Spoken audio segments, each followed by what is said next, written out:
Hello everyone and welcome to DMC Horrors. I am your host Dale.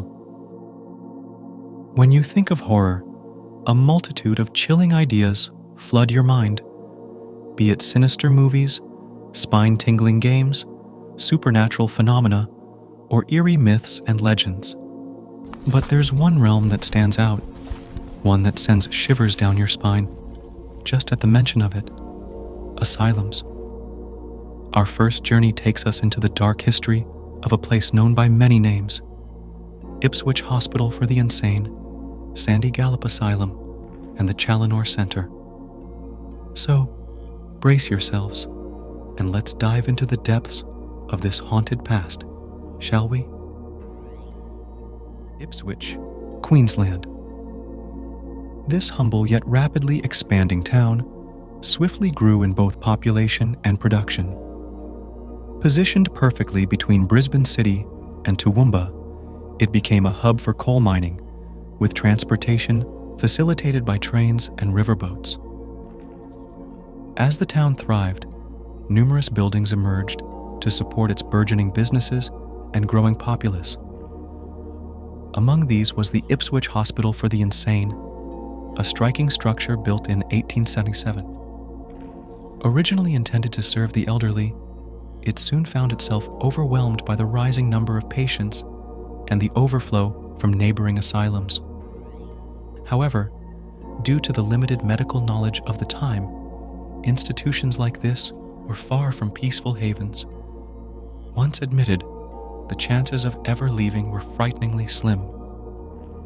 Shockingly, patients in those days were often admitted to the asylum for the most bizarre and inexplicable reasons. Due to the overwhelming number of patients, week after week, year after year, the understaffed and ill-equipped facility became a pressure cooker of stress and despair.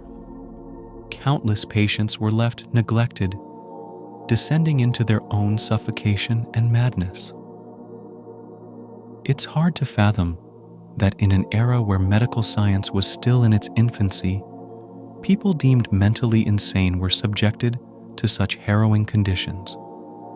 Today, we understand much more and treat mental health patients with far greater compassion and care. The situation only deteriorated further as the neglected patients became prime targets for violent acts, not just from fellow inmates, but from the very staff meant to care for them. Some of these acts were so terrifying and horrific that they defy description. Over the years, countless patients succumbed to even worse fates, with the number of deaths increasing each passing year. The grim reality was a testament to the dark and brutal conditions within those walls. After years of relentless torture and neglect, the dwindling numbers of both patients and staff eventually led to the closure of the asylum in 1994.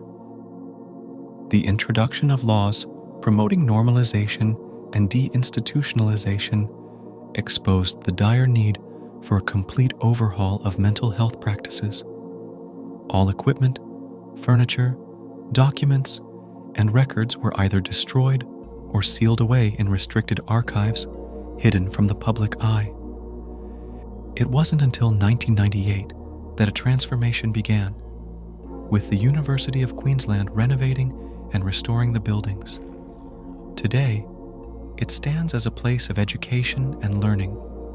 Though some buildings remain boarded up and locked, their fate unknown.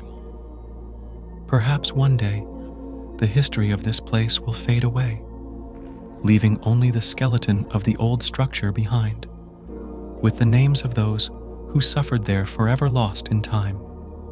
Join me next time as I delve even deeper into the haunting history of Queensland's asylums and their dark past. My next investigation will take us to the most notorious one of all, Woolston Park in Wakel. Prepare yourself for a journey into the depths of horror that you won't soon forget.